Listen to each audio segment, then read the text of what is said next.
E esse Espírito Santo que desde a sexta-feira vem movendo no nosso coração, movendo no nosso interior, lá no profundo da nossa alma, aonde a gente não consegue ver, Deus vê. Aonde a gente não alcança, Deus alcança.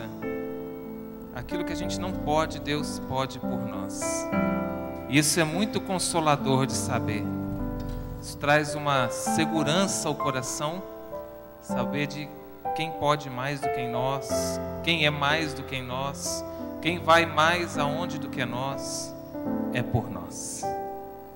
Louvado seja nosso Senhor Jesus Cristo. Quem estiver com a palavra, pega comigo o Evangelho de Zaqueu. O texto é Zaqueu. Evangelho de Lucas, capítulo 19. Zaqueu não escreveu o Evangelho, embora se converteu, mas que eu saiba não. Evangelho de Lucas, capítulo 19. E como nosso tempo é mais abreviado, eu vou lendo. Jesus entrou em Jericó e ia atravessando a cidade. Havia um homem muito rico, chamado Zaqueu, chefe dos recebedores de impostos.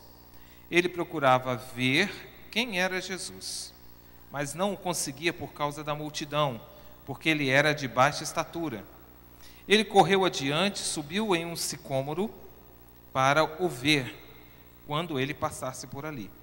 Chegando Jesus àquele lugar, levantando os olhos, viu e disse-lhe: Zaqueu, desce depressa, porque é preciso que eu fique hoje em tua casa. Ele desceu a toda a pressa e recebeu-o alegremente. Vendo isso, todos murmuravam e diziam: ele vai hospedar-se em casa de um pecador? Zaqueu, entretanto, de pé diante do Senhor, disse-lhe: Senhor, vou dar toda a metade dos meus bens aos pobres, e se tiver defraudado alguém, restituirei o quádruplo. Disse-lhe Jesus: hoje a salvação entrou nesta casa. Porquanto também este é filho de Abraão, pois o Filho do Homem veio procurar e salvar o que estava perdido. Palavra da salvação. Vira para essa pessoa do seu lado e fala: hoje a salvação entrou na tua casa. É lá mesmo, na casa onde você mora, com a família que você tem, com a vida que você vive.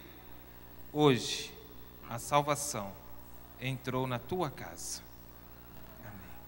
Irmãos e irmãs, o que me chama a atenção nessa palavra é ver que Jesus nos conhece antes da gente o conhecer. Diz a palavra que Zaqueu queria procurar ver quem era Jesus.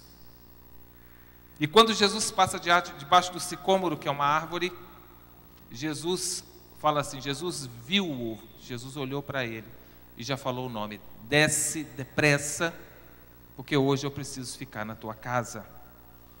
E a palavra mostra para nós que Zaqueu foi imediato na resposta. Depressa ele desceu.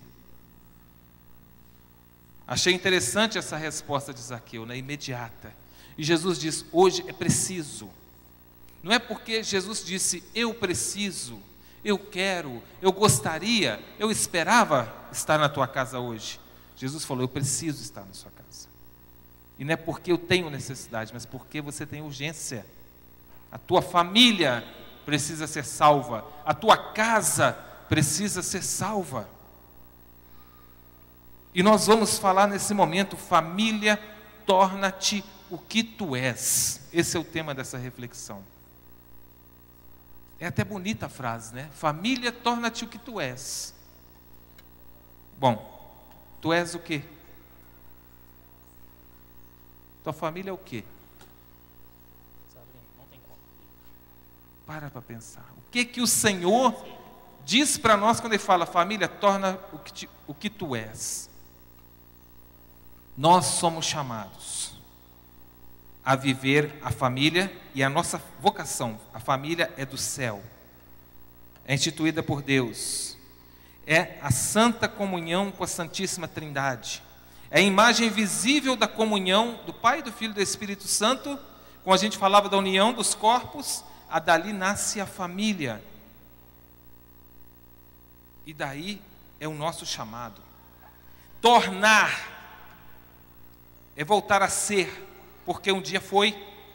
Deus assim o criou e fez a família. Então torna-te, volta a ser aquilo que você sempre deveria ser, família. E por que que hoje em dia essa instituição, família, é a mais atacada? Porque a família é a salvação de todo cristão, de todo filho de Deus, de toda a humanidade. Porque na família nascem as vocações, na família vai existir o povo de Deus não vai ser extinto. É na família que se aprende a ser gente, é na família que a gente conhece a Deus em primeiro lugar, é na família. Mas as famílias que ainda não se tornaram o que são, que parece mais um grupo de pessoas hoje em dia, mesmo se casando na igreja, recebendo o sacramento, mas o sacramento está na gaveta, elas que não se tornaram ainda o que deve ser, elas não cumprem este papel. Elas não trazem o céu para dentro da sua casa. E eu me lembro aqui do padre Krishna Shankar, quando ele falou, antigamente, falava assim, não passa perto daquela casa não. Aquela casa ali com a luz vermelha é casa de prostituição. Então a gente via uma casa aqui, eu lembro ainda criança, viajando, que meu pai mostrava lá, está vendo aquela luz vermelha, que a casa ali é casa de prostituição, a casa da luz vermelha que chamava. Ele falou assim, hoje nós estamos precisando de botar na porta da casa assim, aqui mora uma família, porque a prostituição está entrando pela televisão, pela internet, pelas leituras, pelas mídias, então a nossa casa está transformando-se numa casa de prostituição, nesse aspecto. Então está precisando de hoje as pessoas verem assim, aqui mora uma família cristã, aqui mora uma família de verdade.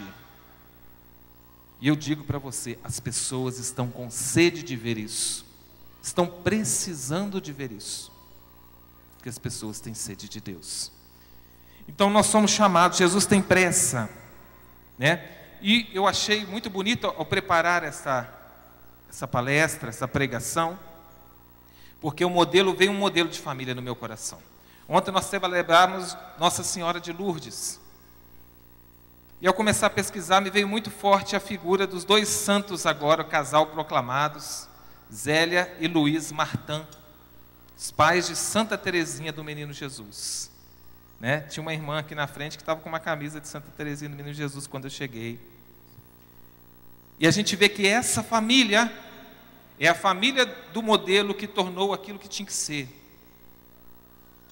E o bonito dessa história é que o pai, tanto Luiz quanto a mãe, Zélia, os dois, quando jovens e solteiros, eles não tinham intenção de se casar. Não sei se vocês sabem disso. Todos os dois queriam ter vida religiosa. E Luiz Martin foi procurar. Ele foi ao mosteiro de São Bernardo para entrar para o mosteiro.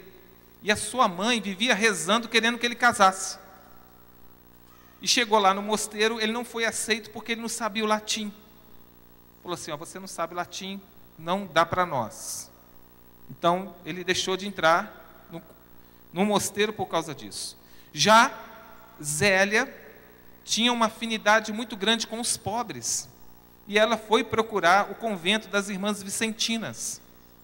Ela queria dedicar sua vida aos pobres. E a superiora disse para ela, você não tem vocação para a vida religiosa.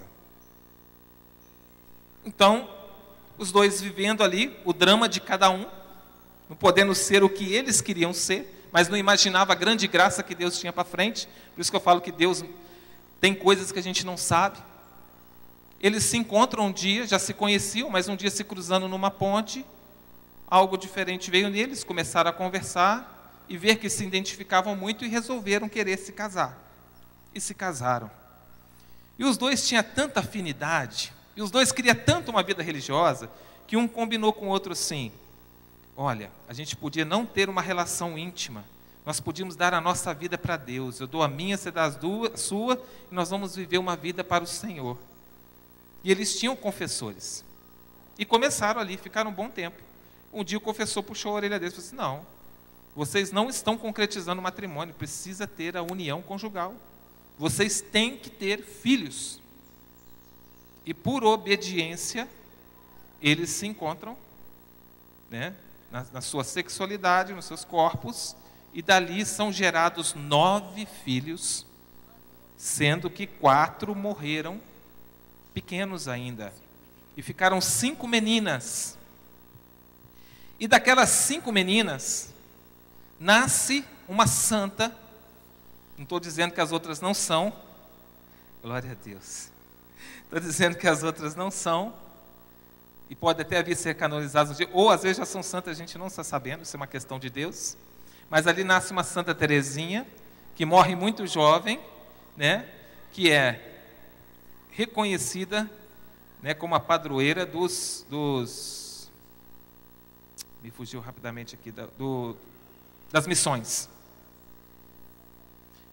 E o que eu acho mais lindo, na vocação de duas pessoas, de um homem e de uma mulher que queriam uma vida religiosa, Deus suscita 5 vocações. Olha que coisa maravilhosa. Deus suscitou 5 vocações. Todas as 5 foram religiosas. 3 foram para o Carmelo, né? E uma outra filha foi para o Mosteiro da Visitação, a Leônia, que era a filha que eles mais tinham dificuldade com ela pelo temperamento dela. Então, a gente fica imaginando assim, puxa vida, né? Eles tinham todo um cuidado com a família.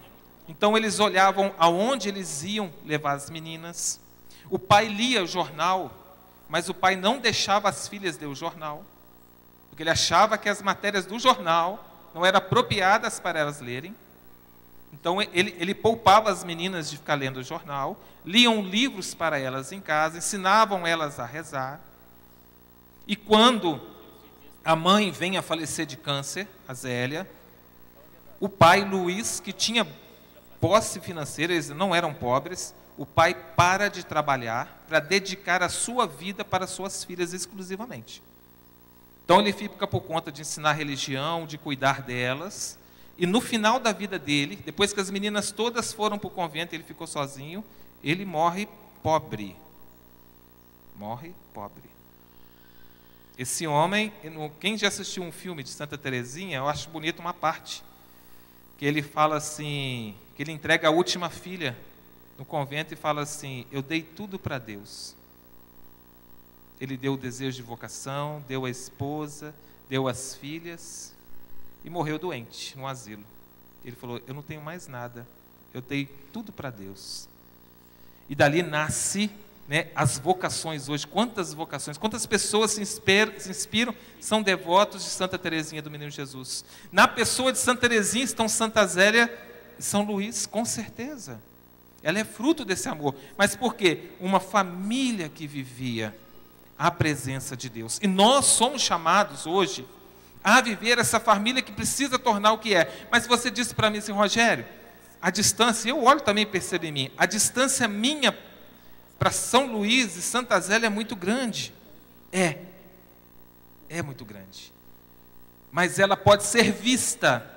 Mesmo que ela esteja distante, eu vejo aonde ela está. E eu sou chamado a caminhar nessa direção. Então essa família se torna para mim uma referência para eu acompanhar, para eu seguir. E na minha vida hoje acontece isso, na minha vida profissional, por causa também da profissão da minha esposa, que trabalha com horários diferentes, eu abri muita mão. E às vezes eu falo isso com os meninos, olha, seu pai botou muito sonho na gaveta, por causa de vocês. Não para ser um peso, mas para entender o valor que é estar com a família, que é viver com a família, que é cuidar de uma família. Porque criar filhos é fácil, né? Tem hora que a gente tem essa tentação, né? A gente que tem os nossos filhos, tem hora que a gente tem tentação de falar assim, faz o que você quiser. Estou cansado de falar não.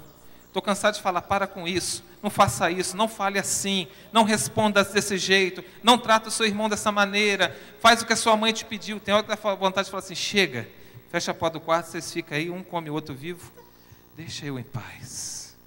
Né? Como disse a Sabrina no outro dia, dá vontade de sentar e ficar vendo passarinho na árvore. Né?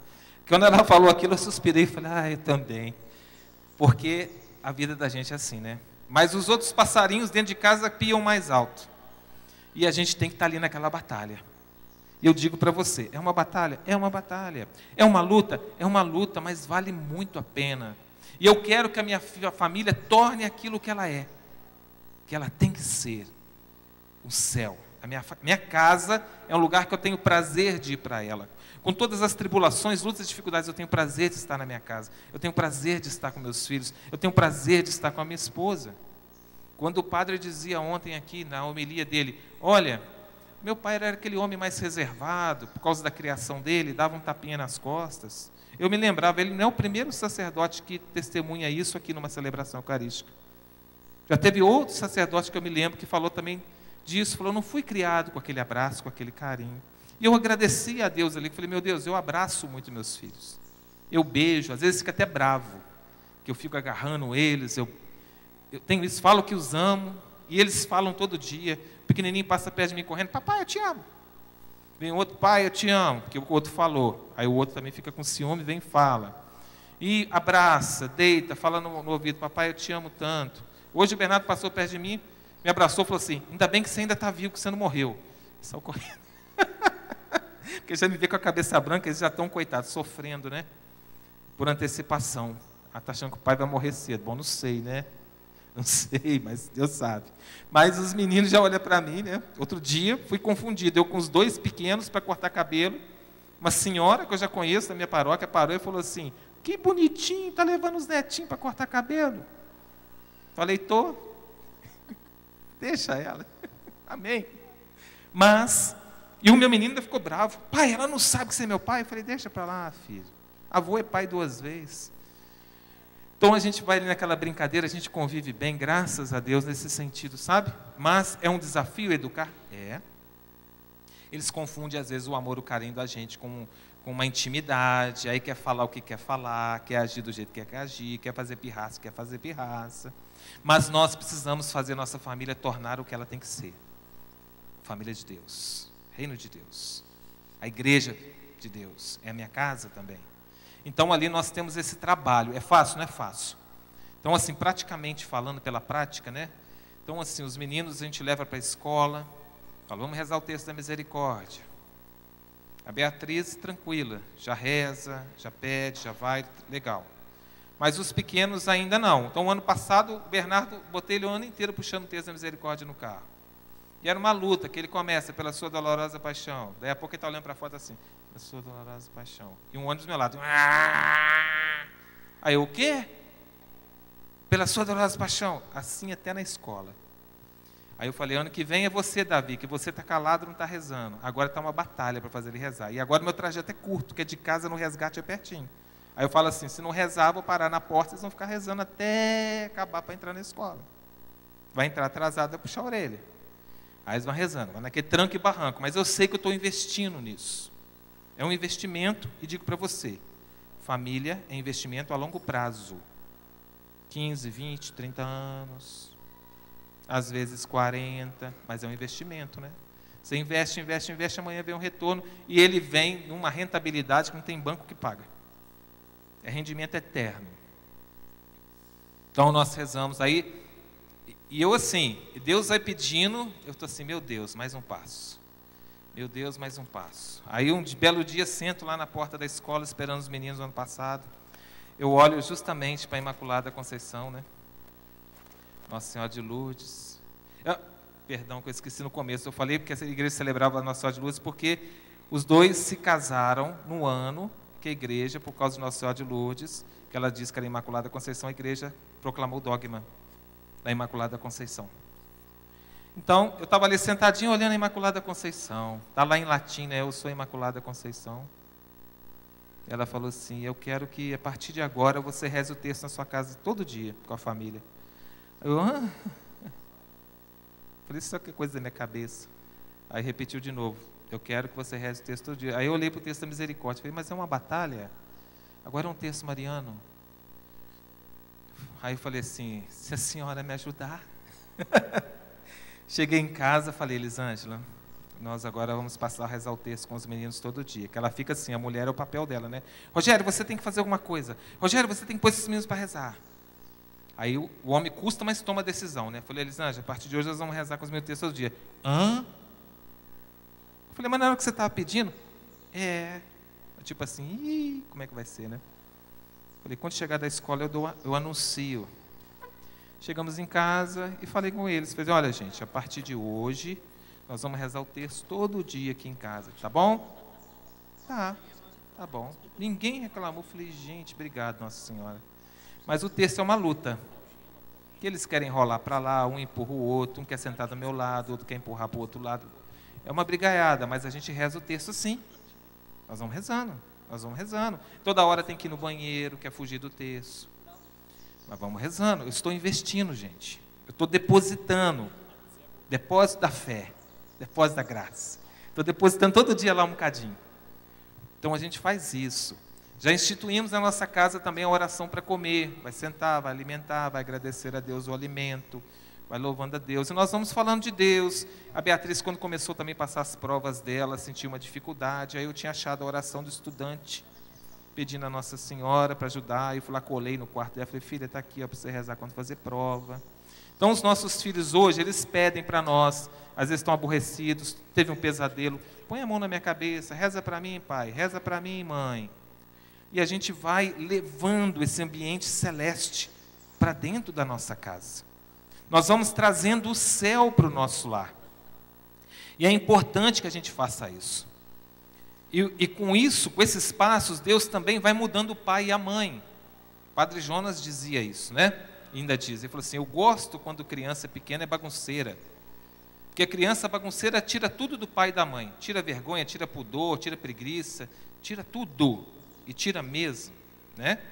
O meu do meio já derrubou uma vez 11 televisões de uma vez na loja americana. Imagina, tudo que eu tinha foi para o chão junto com a televisão. Minha cara, minha vergonha. A Beatriz com o pequenininho fugiu. E ficou eu e o Bernardo lá parado. Eu não sabia o que falar. E coisas deste naipe acontecem. E Deus vai ali nos formando naquele momento, que atitude você vai ter, que comportamento você vai ter. E você precisa ali ter aquela inspiração do Espírito Santo para saber lidar com a situação.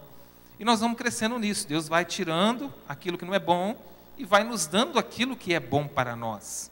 Então, até um tempo atrás, diante de ter os filhos, até um certo tempo depois de tê-los, eu tinha uma preocupação com a formação deles. Eu preocupava deles serem cristãos, mas preocupava deles terem uma boa profissão, deles terem a melhor escola que nós pudéssemos dar, né? A melhor condição de vida, de saúde para eles. Só que com o tempo, você vai caminhando com o Senhor, e é lógico, você passa dos 40, você começa a perceber que agora você está diminuindo o fio, né? E você começa a pensar, e agora? E lá para frente, como é que vai ser? E depois daqui? E Deus foi tocando meu coração. Então, hoje, a minha preocupação maior é com a salvação dos meus filhos. Depois da salvação deles, da minha esposa, aí vem as outras secundárias. Preocupação com a formação, com a educação, comportamento, a saúde, mas a salvação deles é a primeira coisa. E eu não posso deixar passar. Isso cansa? Cansa. É uma batalha? É. Mas a gente vê cada vitória, a gente vê cada crescimento, né? Tem momentos que eles soltam algumas coisas, mas eu tenho comigo a certeza, e pela minha experiência de vida, que lá na frente eu vou escutar muitas coisas boas, vou testemunhar muitas coisas boas. Porque o meu Deus não é surdo, o meu Deus não é mudo, o meu Deus não é insensível. E Ele conhece a fraqueza, mas também a sinceridade do meu coração. Então o Senhor nos convida a esse exemplo. E São Luís e Santa Zélia, você acha que as crianças eram assim, um doce de leite? Não eram, tinham batalhas. Santa Teresinha não era fácil não, era uma menina também pirracenta, difícil às vezes de lidar. E tinha também a irmã, né? A Santa Zélia deixou várias cartas de um diário dela, que também, se você tiver acesso, são bons exemplos para a família. Então, ela tem uma carta dela que ela diz, em relação à sua filha Leônia, que era mais difícil, não estou nada descontente com a minha Leônia. Se chegássemos a triunfar aquela teimosa e moldar-lhe um pouco de caráter, faríamos dela uma boa menina. dedicada sem medo de sacrifícios. Ontem, ao meio-dia, disse-lhe que fizesse sacrifícios para vencer o seu mau humor e que a cada vitória alcançada, colocaria uma avelã numa gaveta que lhe indique para contarmos à noite. Aí vê lá só, tantas boas ações que ela fizeram. 5 avelãs, 7 avelãs, você melhorou. Ela ficou toda contente. Mas como não havia avelãs, eu falei com ela para trazer uma rolha e eu fatiei aquela rolha em 7 rodelinhas. À tarde perguntei-lhe quantos atos fizera. E ela, nada. Tinha corrido tudo o pior possível. Eu não fiquei contente e dirigi-lhe censuras severas, dizendo-lhe que não valia a pena, nessas condições que ela estava, nesse comportamento, pedir para ser religiosa. Ela já queria ser religiosa.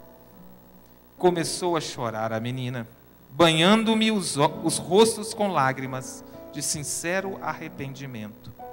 E hoje estão as rodelinhas de cortiça na gaveta. No dia seguinte ela se comprometeu. Zélia revelou: como me sinto feliz em ter essa filha. O meu marido é doido por ela. É inacreditável como ele se sacrifica por ela dia e noite. E eu gostaria também de ler para vocês uma carta que Zélia escreveu para o marido. Como é importante também os esposos terem esse contato, essa intimidade. Eu achei lindo. Para muita gente que não entende o que é o amor, vou falar um exagero, né? Eles tinham muito costume de domingos ir pescar, gostavam da família, junto estar pescando. E diz assim: quando o marido não podia acompanhá-la em suas visitas a Lisieux, ela ficava triste, preocupada e cheia de saudades e de amor, como mostra a carta de 31 de agosto de 1873. Ela escrevia: meu querido Luiz, chegamos ontem às 4:30 da tarde. O meu irmão, que estava na estação à nossa espera, ficou radiante quando nos viu. Ele e a mulher fazem o quanto podem para nos arranjar distrações. Hoje, domingo, há uma bela recepção aqui em casa à noite, em nossa homenagem. Amanhã, segunda-feira, haverá um grande banquete na casa da senhora Maldelon. E possivelmente um passeio de carro à casa de campo da senhora Fournet. As pequenas andam encantadas, as meninas. Se o tempo estivesse bom, seria para elas o auge da felicidade. Mas eu sou mais custosa de desarmar. Nada disso me interessa. Ando exatamente como os peixes que tu tiras fora da água. Já não estão no seu ambiente. Não lhes resta senão morrer. Creio que era o que me aconteceria se minha permanência aqui tivesse sido prolongada. Acompanho-te em espírito em toda hora.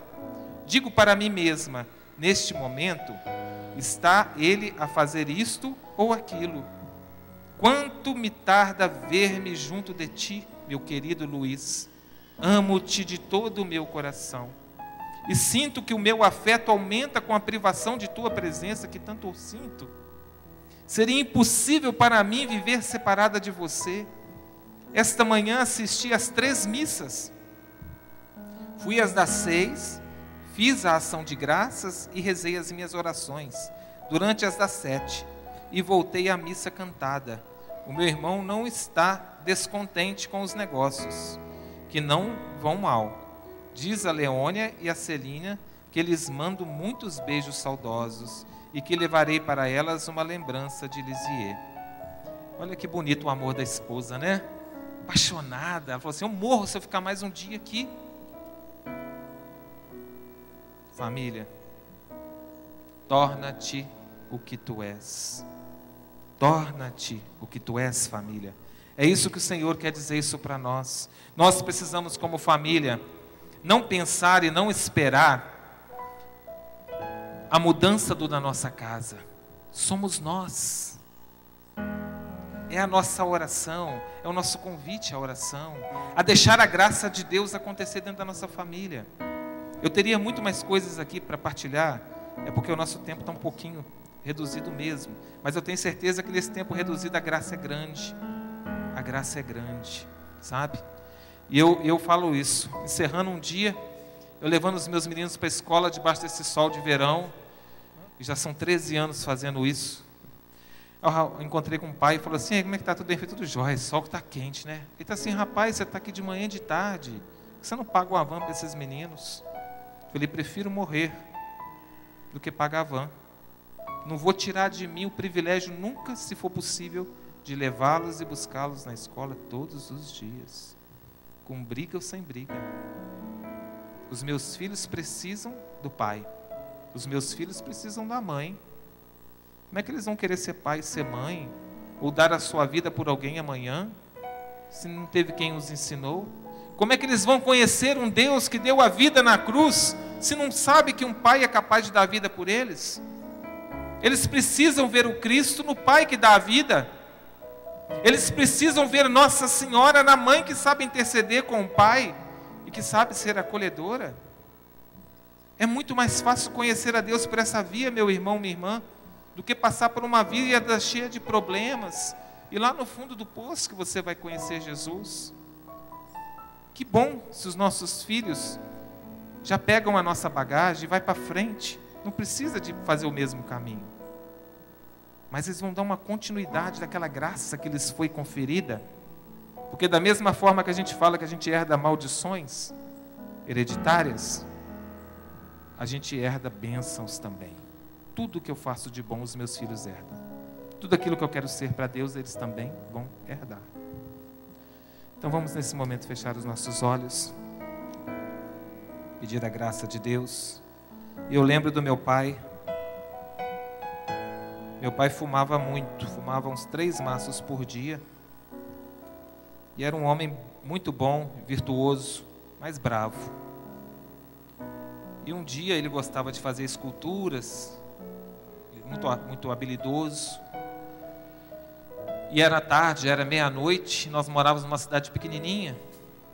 E ele falou assim: acabou o cigarro. Falou comigo, meu irmão: vai na rua comprar um maço de cigarro. E nós falamos: pai, já está fechado os bares. Ele falou: se vocês não voltar com cigarro aqui, vocês vão apanhar. Falei: vou apanhar. A gente saiu na rua, rodou em volta, tudo fechado. Chegamos em casa, pegou a correia e sapecou a correia na gente. A gente foi dormir. No dia seguinte, meu pai saiu para trabalhar. Imagino que aquela manhã para ele deve ter sido horrível, aquela madrugada, porque eu entendi o porquê depois. E ele chega em casa na hora do almoço, chama eu, minha mãe, meu irmão, minha irmã pequenininha, pegou um maço assim que ele fumava Hollywood, botou na mesinha da sala, com força. Falou assim: a partir de hoje o pai de vocês não põe um cigarro mais na boca, porque filho meu não vai apanhar por causa de um cigarro. E aquilo eu nunca mais esqueci. Não porque nós não fumamos nem nada, mas o testemunho dele, um homem que fumava 3 maços. As pessoas hoje precisam às vezes de um tratamento psicológico, precisam de remédios, fazem tentativas. Meu pai foi um tapa assim: não fumo mais, não fumou mesmo. E depois pegou uma aversão, não gostava nem de sentir cheiro de cigarro. Mas é um testemunho de um pai. Ali eu percebi um amor muito maior do que aquelas correadas da noite passada. Foram incompreendidas, mas no dia seguinte eu entendi o grande amor. Então peça a Deus agora: Senhor, dá-me a graça de ver além daquilo que os meus olhos podem ver. Senhor, muitas vezes eu acho e penso que as pessoas na minha casa são difíceis, não me compreendem, não me entendem, que às vezes o meu pai é chato, a minha mãe é chata, eu vejo os defeitos deles, meus irmãos. Mas, Senhor, eu quero te pedir uma graça especial hoje, de conseguir olhar para o meu pai e para a minha mãe, da minha casa, como se fossem cegos. O cego muitas vezes tropeça, esbarra, mas ele não sabe, é porque ele não vê. E quando a gente percebe que é um cego, o nosso sentimento é de complacência, de misericórdia, é de compreensão. Então, Senhor, quando nós enxergamos a nossa família com os nossos olhos, nós a condenamos, nós julgamos, nós olhamos para ela com um olhar malicioso, rancoroso, ressentido. Mas dá-me a graça de olhar com o olhar da compreensão, de falar: por que meu pai é assim? O que o levou assim? Ele não nasceu assim, ele não era um bebê desse jeito. a minha mãe não era assim, os meus irmãos não eram assim, Senhor. Mas a minha história, a história deles, traz em mim a consequência da história que eles carregaram também, que pegaram dos seus avós. Então, Senhor, dá-me a graça de olhar com misericórdia, de achar que meu pai e minha mãe é uma fonte de mal, de perseguição, não. Por mais que eu perceba que hoje é difícil ter um diálogo na minha casa, mas eu quero começar em mim. E se eu não sei falar, Senhor, se eu não sei fazer, eu vou começar pelo modo mais eficaz. É o meu joelho no chão, é a minha Eucaristia, é o meu jejum, é as minhas penitências.